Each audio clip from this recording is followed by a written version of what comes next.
I've been uploading YouTube videos for over 10 years and have generated over $10 million doing it. And in this video, I'm handing you the exact principles that took me 10 years to figure out so you can skip the years of trial and error. Mind you, this advice I wish I had back when I had 100 subscribers, because of course it would have helped me grow faster, but it would allow me to focus on what actually matters. So if you're tired of putting hours of effort into videos that are flopping, this video is going to have all the answers for you. Now let's start with the truth about luck on YouTube and how everybody seems to misunderstand it. You see, growth isn't random or lucky like a lot of people might think it is. There are thousands of creators that can repeat the same result over and over and over again. I'll show you what I mean. Take a look at this video right here. Testing viral Minecraft hacks that'll stop any intruder. I know we're in the Minecraft space here, but don't worry, this is applicable for any niche. I want you to focus on the title here for just a moment here. Testing viral Minecraft house hacks that'll stop any intruder. Now the words testing viral isn't the niche in the title, but it is a genre that we're playing into. In this case, the niche is Minecraft, and even more specifically, Minecraft house hacks that will stop any intruder. I know this can get a little bit complex. Something I love doing, by the way, that has helped me drastically, you could do it too. When you're writing out your title ideas, especially in a Google document, highlight your genres, which in this case, my genre would be Minecraft, and then highlight your more niche targeting, which in this case could be house hacks, testing viral. These are super important because when you're reading it over, you start to realize that your titles can be combined of all these keywords that help you narrow your audience focus more. Let's go back to this video. Testing viral Minecraft house hacks that'll stop any intruder. When we go over to the analytics here, you'll notice right off the bat, this video did 6.8 million views. Now, one thing I want to note, the revenue data on a lot of these videos is incorrect because we had to join a new YouTube network, which unfortunately resets a lot of your analytics. So it's only captured videos that were approximately 128 days after the upload. So it's a lot more than this. All right, so obviously this video did pretty good. And when I was uploading this video, testing viral, I asked myself, okay, what other genres can I do that I can begin with testing in the very beginning of the title? Because at the end of the day, you can test a lot of things in any form of content. In my case, being in Minecraft, there's endless amounts of things that you can test in the game. So that's also where I got the idea of testing scary Minecraft. Again, we took the same niche targeting of the word testing or testing viral, but we added different genres into it. It's still Minecraft, but in this case, it's scary Minecraft. And this video did 7.9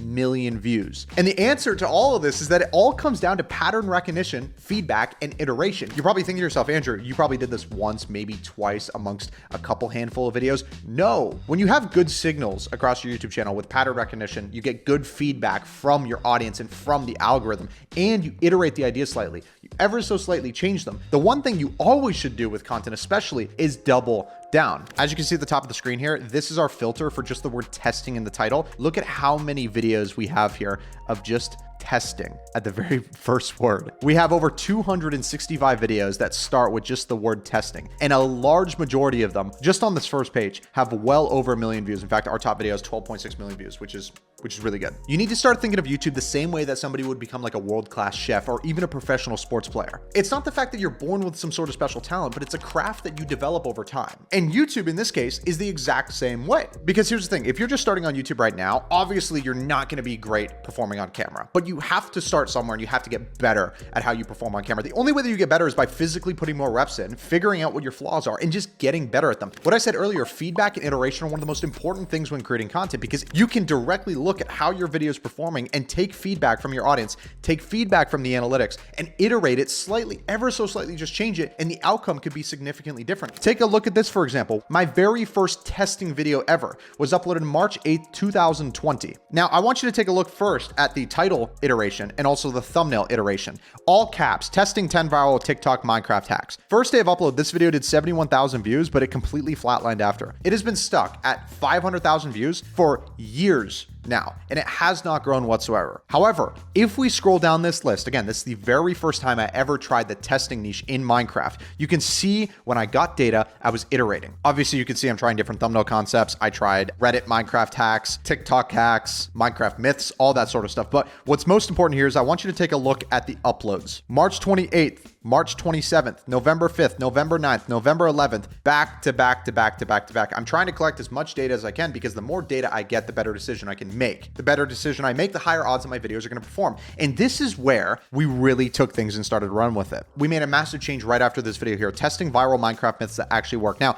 look at the thumbnail for a minute. Look at the title concept. It's animated. It's kind of hard to see what's going on. At the time, I thought it was really good, but looking back, I'm like, that's not that great. This is the pivotal moment. I realized with all my feedback, mind you, I had done 1, 2, 3, 4, 5, 6, 7, 8. I've done 8 of these testing videos. I then made the decision to switch not just my title variant, variations, but my thumbnail concept overall, to make it look more like an actual in-game screenshot, something that actually happened in the game. And mind you, I know even if you're not a Minecraft gamer, don't worry, this is applicable for any niche. Essentially, I made it look as realistic as possible, where if you actually play Minecraft, it looks like it could actually happen. And that's where we got this video right here, testing ancient traps that actually work in Minecraft. Now, if you play Minecraft, you would know this thumbnail looks like it could actually happen. It doesn't look animated, it doesn't look clickbait, but this video did 2 million views. And right away after that, we got all of the information that we needed necessary to be able to double down on this concept and really go hard with it. Even this video right here, for example, 5.7 million views, 41,000 subscribers on the channel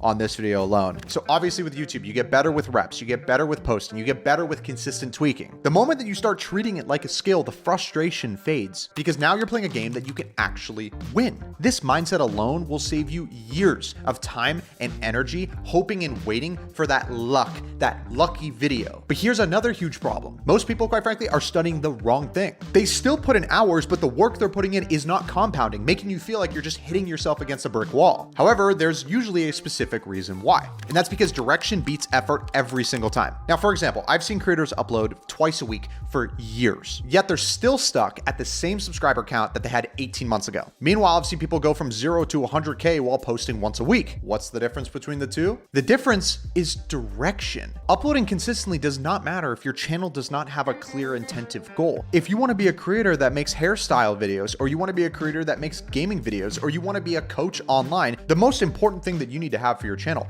is direction. You need to ask yourself, how can I stay on top of my audience's mind at all times? What questions are they not getting answers? What content are they not getting in the void? And the way that you get your answers for these questions is by consistently testing. Every channel needs a North Star. You see all the time that creators are posting all this random content that quite frankly is only pushing random results. You upload a vlog one day, you upload a gaming video the other, you upload a try not to laugh challenge. They're all scattered and random. Treat it like a TV show. If you're watching SpongeBob, for example, when that time comes on, the TV show comes on, you're expecting to see SpongeBob on the TV. Imagine if all of a sudden you flicked onto Nickelodeon to watch SpongeBob and all of a sudden Judge Judy was on there. You'd be so confused. You would have no idea why. You would probably click off because that's not what you're watching. Now, this might sound silly. This might sound redundant. Obviously, Andrew, I'm uploading videos onto YouTube. I've been doing it for X amount of time, but I'm just not getting any more views. The creators who pick a single lane and they stick to it are the ones that compound the momentum, but most importantly, they're the ones that end up growing. Like, take a look at this. This is my YouTube dashboard. Back when I started YouTube back in 2010, I was doing skits. I was playing Backyard Monsters. I was doing music videos. I was doing helicopter flights. I mean, I was just doing random stuff. I had Minecraft in there. All of these random videos. Mind you, we're on page 5 and I still am uploading random videos. I have not found my flow. I was just uploading to upload. And right here around 2013 is where I decided to pick my lane and pick my niche and stay within gaming, more specifically in Minecraft. In fact, I literally made a video telling people that I was going to upload Minecraft because that's the direction I wanted to go. I was ditching the vlogs and I was going all in on being a gamer. This is the pivotal moment of picking your direction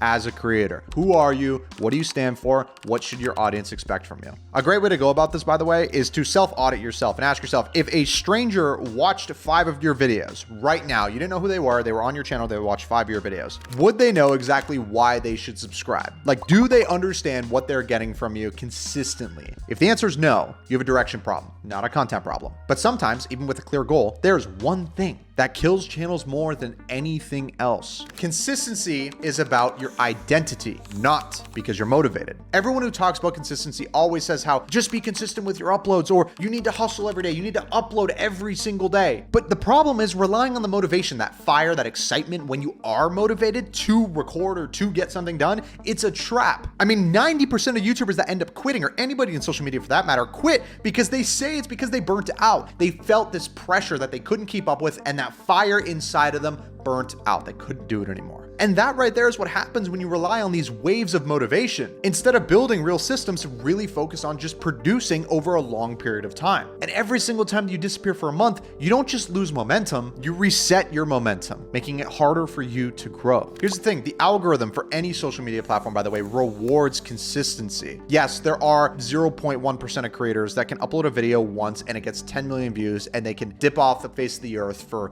the next 2 years and still upload uploading, get tens of millions of views. But you and I are both not that creator. 99.9% of other people that are making content are not that creator. In order for you to bank on your odds of actually growing on YouTube, number one is setting yourself apart. I've always visualized YouTube and any business venture in this sort as just a race. There's people all around me right now that are invisible, that are chasing the same dream. They want to build the same business. They want to build the same channel. They want to get to the next revenue goal. They want to achieve something. And really the game isn't how fast can you get there, but it's how long can you keep running for. And that's the big thing, is like, can you actually stay running the whole time? Not sprinting, but can you continuously run? Because if you disappear for a month, or if you get sick, or if something happens, or you burn out, everything that you just spent all that time focusing on is now reset. There was literally no point in you doing that, because now you just lost all of that momentum. The best thing you can do is build a system that lasts years, not just a couple weeks. Having a sustainable schedule, a routine that tells yourself, hey, I need to do this on that day.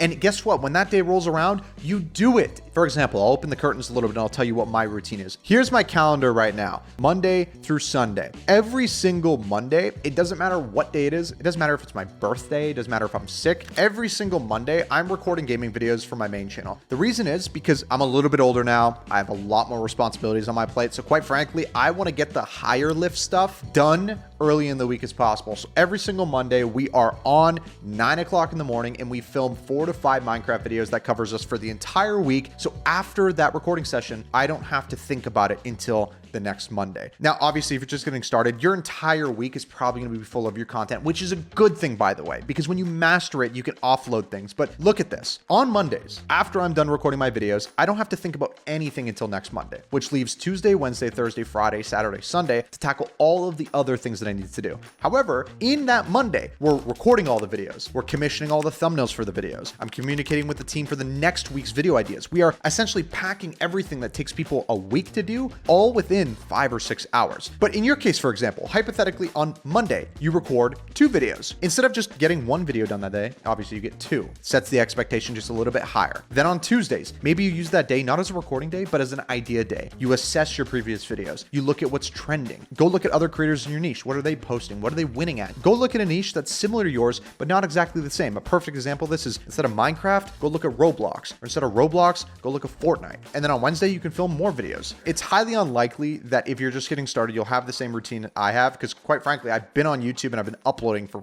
14 years. So for me to be able to sit down on one day and knock out all of our recordings, all of our ideas for next week, all of our thumbnails is hard. It's not easy. But if you do break it down, you tell yourself, hey, on Monday, I'm going to be filming. Tuesday, I'm going to do my thumbnails. Wednesday, I'm going to do my ideas. Thursday, I'm going to film. Friday, I'm going to edit. It's going to make it so much easier for you to focus on this long term. Now, obviously, if you could squeeze more in throughout the day, do it, because it buys back a little bit more of your time. And just by applying that system, by the way, you go from relying on motivation to actually seeing your channel compound from nothing. Just look at Bart Does Art, for example. One of the students that is in Blueprint Premium here, he literally quadrupled his views by taking the advice that we teach inside of Blueprint Premium in 1 month. He went from 20 million views to 60 million views in a month. Look at this. September, he did about 15 million views, give or take. October and November, 58 million views just by following the advice that we share in Blueprint. Now, if you're serious about growing your YouTube channel and you want to work with creators that have tens of millions of subscribers to work right beside you to help you grow your YouTube channel, go ahead and click the top link down below in the description to apply for Blueprint Premium. You'll get direct access to not only creators that have tens of millions of subscribers, but all of these tools to help you grow your channel, systemize your channel, and be the best creator you can absolutely be. And it doesn't matter how many subscribers you have, by the way. You can have 1 million, you want to get to 5, there's still a lot of things we can get done for you. So click that link.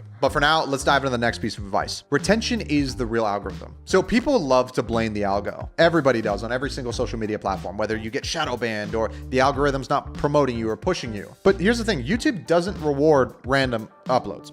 We know that. It does reward watch time. The algorithm's entire job on a platform is to keep viewers on the platform. If people leave your video early, YouTube is tracking this data. It knows that. It doesn't matter how good your content is 8 minutes into the video, because if people leave at minute number 2, that hurts you. A really good idea and a really simple video structure matters way more than any level of production quality. And when you understand that you don't need an expensive camera, you can film videos on your phone, or you don't have to try to compete with people like Mr. Beast to actually build something on YouTube, all it comes down to is a good idea and a good structure to the video. You can play this game, and you can play it to a very high magnitude. So like, for example, my best video ever, 12.6 million views right here. This video, we really tried to strive for a strong retention, and give or take, the entire retention throughout the video is about 42.5%, which it's not perfect, by the way. Like, this is not Mr. Beast retention by any means, but do you notice how it was consistent? We don't have a ton of drop-off points. People were able to start the video and end the video. From the very start of the video, we were at 62%. At the very end of the video, we were at 30%. And halfway through the video, we were about 45%. Mind you, for a 12-minute video, we held people really well. Now, remember how I told you earlier that YouTube rewards watch time? We intentionally, at this point, made shorter videos, 12 minutes long, give or take, for the reason being that I know that YouTube rewards watch time, obviously. So if I can get people to watch this video that I produced, testing natural disaster hacks in Minecraft to see if they work, whatever. If I can get them to watch this piece of content and then go watch my next piece of content that also might be 8 to 10 minutes long, the videos are short enough that they're consumable, that I can keep it action-packed, have a really good flow, and not have too much fluff in there, that people can consume them really easily and be able to knock them out one by one by one by one. But it tells YouTube and tells the algorithm, hey, this channel that so-and-so is watching is keeping the viewers on the channel longer and longer and longer, keeping people on YouTube. So in return, we're going to push the channel to more and more people. Why? Because this channel has a higher score. It has a higher score than the other channel beside him. Why? Because he's keeping people on his channel, which indirectly is keeping people on the platform. And that's quite frankly what took us from, it was like 5 million views a month to 60 million views a month in 2 months. Now, there's something really crucially important that happens before the click that determines whether or not you're actually going to get a chance. A niche is all about being remembered. When most people try to figure out what their niche is, they don't actually understand what a niche is. And that's the crazy part. Your niche isn't just a category, it's a recall. And what I mean by this is when somebody thinks about a topic, do they immediately think about you? Viewers subscribe to a channel when they know exactly what they can expect to come back to. So if your channel feels like whatever I feel like posting, there's no real reason to subscribe, and begging people to subscribe to your channel does not help. If people subscribe because they know what to expect from you, that consistency, that is how you grow. Being known for one thing is far more valuable than being known for 10 other things. Hyper fixating on a niche is what will win overall. I blew up my gaming channel when I was known not just for Minecraft, but it was for Minecraft testing. My audience knew that they could come to me to test different things that they didn't know was possible in the game of Minecraft. So maybe you're a hairstylist. You do hairstyle videos. What about hairstyle for men? Be niche down further, test unique hairstyles. These things are also important because you can capitalize in a niche and then go abroad after. But first you need to get the attention on you before you can even bother testing in the first place. Now, here's something so important that so many creators look over. Data is a mirror. It's not a judgment. Okay, it's a mirror. It's something you need to assess. If you've ever uploaded a video before and you check back a few days later and it's got 127 views, 3 likes, 0 comments, and now all of a sudden you feel like a failure.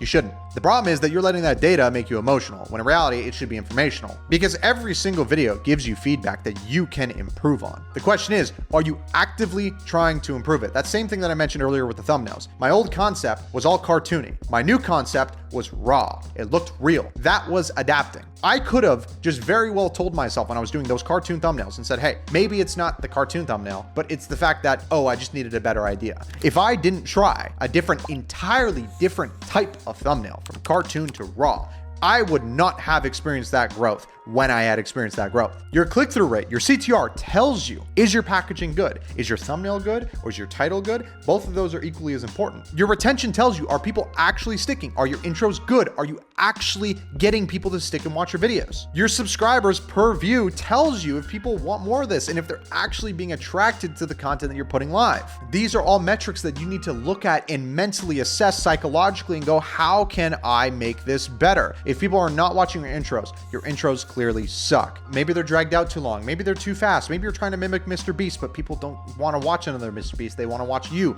Find these flaws. When you find these flaws and you highlight them, it makes it so much easier because in your next video, you can say, okay, instead of doing an intro like this, I'm going to do an intro like that. And you rinse and repeat and you test until you have better direction. And at some point, bang, you hit the gold mine and it works. This is all what I'm talking about data, iteration, repetition. That's all it is. Now I'm going to tell you something so critically important. Replication beats innovation every single time. What do I mean by this? Once you finally get that video that bang, it pops off. The absolute biggest mistake that you can make is by pivoting too soon. When you get a successful video, that is a proof of concept that worked. You should double down. You should find other variations. You should do it again and again and again. Keep going. This is what we like to call the idea branching. This is all a part of Blueprint, by the way. And again, if you want to work with literally the biggest creator coaching program in the world, top link down below in the description, apply. When you have a winning concept, you want to treat it like a tree. In this case, the winning concept is your trunk. Testing viral Minecraft hacks. Great. Testing viral Minecraft house hacks. Testing viral scary Minecraft hacks. Testing TikTok Minecraft hacks. And who's to say you can only do one of those videos? Why can't you do 10 testing Minecraft viral hacks? The same way you could do testing hairstyles. You could do so many of these videos multiple times. When you get a winning concept, the worst thing you can do is to scrap it away, reiterate it again, do it again. If you had a winning concept that had a crazy high CTR, do it again with an ever so slightly iteration change. For example, here's a creator that's in Blueprint Premium right now that actually joined literally last week, so shout out to Mitch. He uploaded this video 3 months ago. I pimped out a U-Haul and tried to return it. He was so excited because this video did so well for him.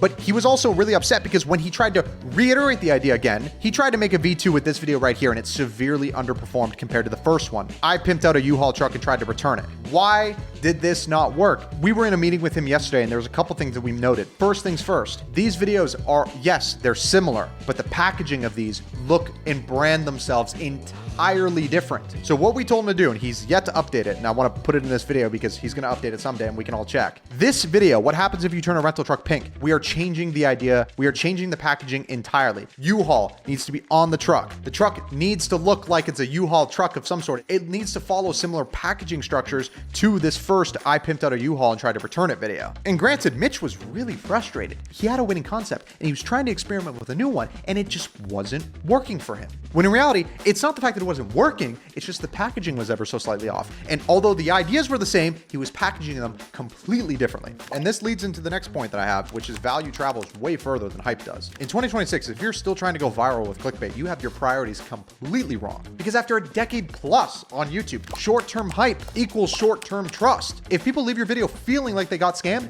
they don't come back. If you're gonna do a video spending 24 hours in a bathtub, random idea, give people more than what they expected from the title itself. Maybe you start in a really small bucket and you gradually get your way all the way up to a large bathtub. The point is, people click for the idea of that video, but you give them more. You deliver more on the original promise of that title. The title and the thumbnail of the video is supposed to intrigue people enough to click on the video. The point of the video itself is to keep people watching it longer and longer and longer. You want to solve real problems. Let's say you're a coach, you're somebody that's online, you're selling a program of some sort. Solve real problems. Don't gatekeep. Tell information that other people would gatekeep. That's the whole reason in this video. I'm not holding back. We don't hold back in this content. Obviously, there is so much sauce that is just hard to disclose in one video. Why? Because it is so universal. It's so different for every single creator. But that's why I don't hold back in these videos, because what's the point? I want to build trust with you. I want you to see us as a valuable outlet to learn how to grow on YouTube. I mean, I've literally watched creators make hundreds of thousands of dollars with just a couple thousand subscribers. Now, that's assuming you're a coach or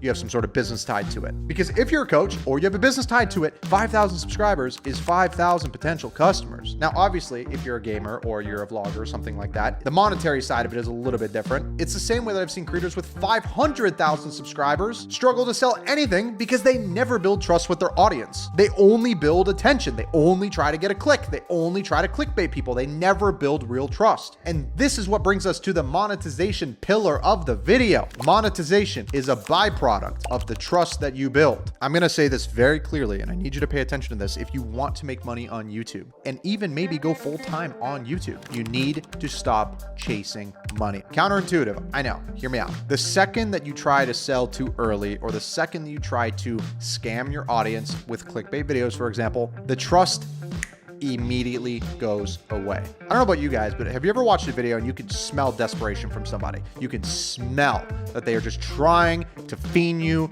to sell you on something. And those people don't have really good trust rapport. So in order to find that monetization window, you need to first deliver and then earn. There's nothing wrong with trying to sell to your audience if you actually have something of value to deliver. If you are actually really good at something, for example, maybe you're really good at playing video games. Maybe you're a Minecraft gamer, okay? I'm just gonna keep using Minecraft because that's where I came from. Maybe you're a Minecraft gamer, you're really good at building in Minecraft. You can open a build team and you can sell to Minecraft servers, to Minecraft YouTubers, where you will come in and build for them. And this is thousands of dollars a month, by the way. Like, this is a real business. The same way that if you're a coach, if you actually deliver real value to people and you help people solve their problems and you are the outlet that people continuously go to, you want people to buy your product. You want people to go to you as the solution. In order to do that, you need to give them what other people are not giving them. The tricky part is if you wait too long, you leave all of your leverage on the table. The perfect balance to figure out when it is time to start monetizing outside of ad revenue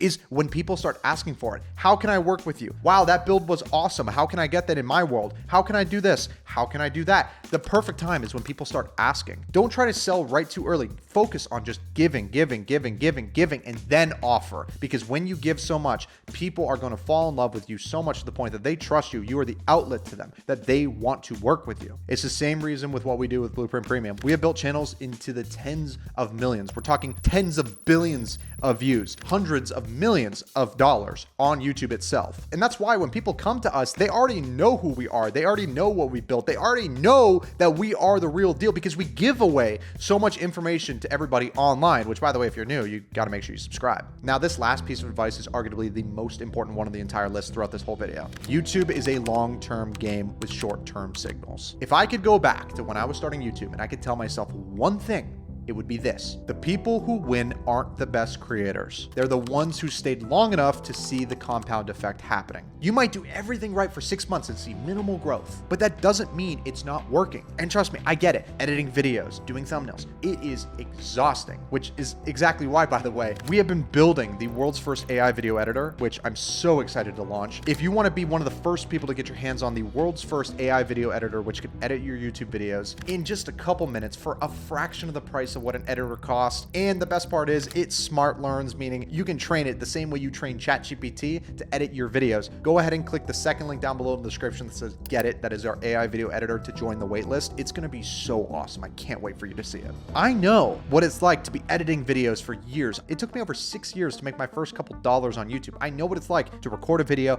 edit a video, make a thumbnail for a video. It gets no views. It is hard. Like I showed you earlier, the first couple years of my channel, I was uploading. I did over 300 videos before I decided to get into the Minecraft niche, and I still didn't find success then. But as you continuously post, you get more data, you get more information, you get better credible information as to how you can make a decision for your next video. I started with random stuff. Then I uploaded one random Minecraft video and I noticed that Minecraft video did better than all my random stuff. So I niched to Minecraft. I only uploaded Minecraft. I figured out, oh, that type of Minecraft video does better than all the other Minecraft videos. Great. I niched again into that. And the momentum continued compounding because I got better decisions as I continued going. You could literally be one upload away from your breakthrough and you may not know it. So the most important thing is that you are taking the information that you're getting from your videos, you're applying it to new ones, and you stay consistent. I'll be the first one to tell you, early numbers lie, okay? Whether it's a low click-through rate, a low watch time, okay? Ignore that stuff. Delete Creator Studio off your phone. Don't even look at it. When you upload a video, don't look for a little bit. Assess your data after a week or so. The algorithm is constantly testing your data, okay? It's not because you're shadow banned. It's not because YouTube hates you. You aren't doing something correct for YouTube's algorithm to reward your content to be pushed to more people. That is a fact. Every video has data points, even the ones that flop. You need to figure out what are these data points? What are these metrics? What can you pull from this? What information can you take from this